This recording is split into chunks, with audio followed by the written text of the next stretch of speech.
Hello दोस्तों, स्वागत है आपका यू लर्न में। और आज मैं आपको इंजीनियरिंग ड्राइंग का लाइन ऑफ प्रोजेक्शन का एक प्रॉब्लम बताने जा रहा हूं, जो कि प्रॉब्लम 2 होगा।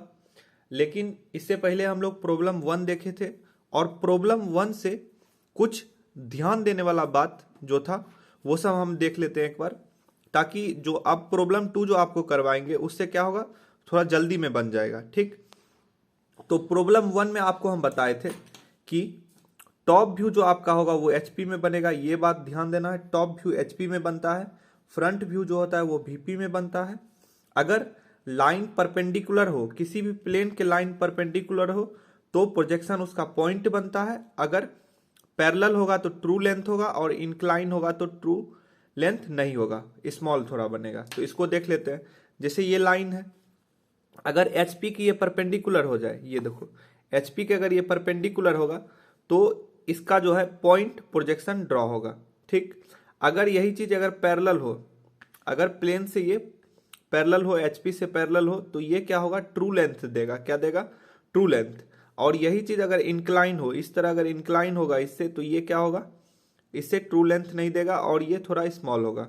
ठीक, तो ये बात समझ में आ गया। उसके बाद हम लोग इसी में बेसिक में थोड़ा सा देखे थे कि हम लोग जब टॉप व्यू करेंगे, ये जो हमारा टॉप व्यू होगा, टॉप व्यू में नेमिंग करेंगे ए बी स्मॉल लेटर में, ठीक ना।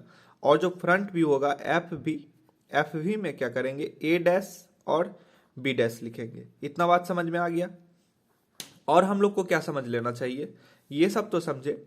और एक छोटा सा बात जो है और समझना बहुत जरूरी है। अगर क्या हो, अगर आपका प्रिंसिपल, अगर आपका 30 mm एबव द ग्राउंड हो, जब लिखा हो एबव द ग्राउंड, क्या लिखा हो याद रखिएगा, जब भी आपको दिया हो एबव द ग्राउंड, तो एबव द ग्राउंड का याद रखिएगा कि रेफरेंस लाइन से ऊपर जाता है।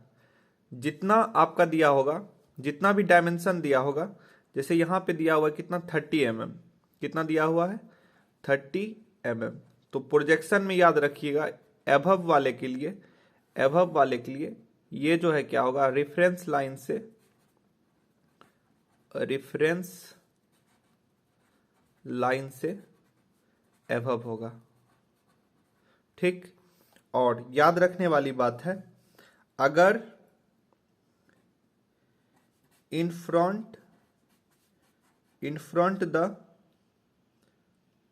वीपी हो, तो इसके लिए क्या होगा, यहां पर क्वेश्चन में दिया हुआ है in front the VP 25 mm, तो ये 25 mm, तो ये जो होगा ये होगा रेफरेंस लाइन से नीचे, ये आपका रेफरेंस लाइन से नीचे होगा। ठीक ना, तो ये बात हम लोग को समझ में आया कि रेफरेंस लाइन से नीचे जो डायमेंशनिंग जो 25 लेंगे, ये देखिए 25 क्या है, नीचे, ये एक्स वाई रेफरेंस लाइन है, इससे नीचे गया है। और एक्स वाई से ऊपर कौन सा गया है, जब हम लोग का रहेगा ग्राउंड से एबव, ग्राउंड से एबव जाएगा, इसका मतलब रेफरेंस लाइन से ऊपर लेंगे। अगर in front of the VP रहेगा तो ये रेफरेंस लाइन से नीचे लेंगे। और एक बात यहीं पे ध्यान देने वाला है, जैसे कि अगर हम लोग यहाँ पे क्या ले ले, एक्स वाई, ये हमारे पास क्या हो गया, रेफरेंस लाइन हो गया, एक्स वाई रेफरेंस लाइन। अगर कभी कह दे कि लाइन जो है ऑन द एचपी, क्या बोले, लाइन जो है ऑन द एचपी, तब याद रखिएगा जब लाइन ऑन द ग्राउंड हो या लाइन ऑन द एचपी हो, तब जो है इसका जो फ्रंट व्यू होगा, एफ वी जो होगा वो जो है रेफरेंस पॉइंट पे लाई करेगा। क्या करेगा, रेफरेंस पॉइंट पे ही लाई करेगा। और अगर ये in front of the VP कुछ है तो ये नीचे फिर चल जाएगा, तो ये रेफरेंस लाइन से नीचे बन जाएगा। ठीक ना, इस बात का भी ध्यान देना है।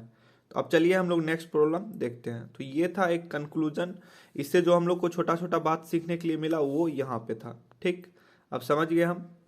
अब चलिए नेक्स्ट प्रॉब्लम 2 हम लोग करते हैं अब।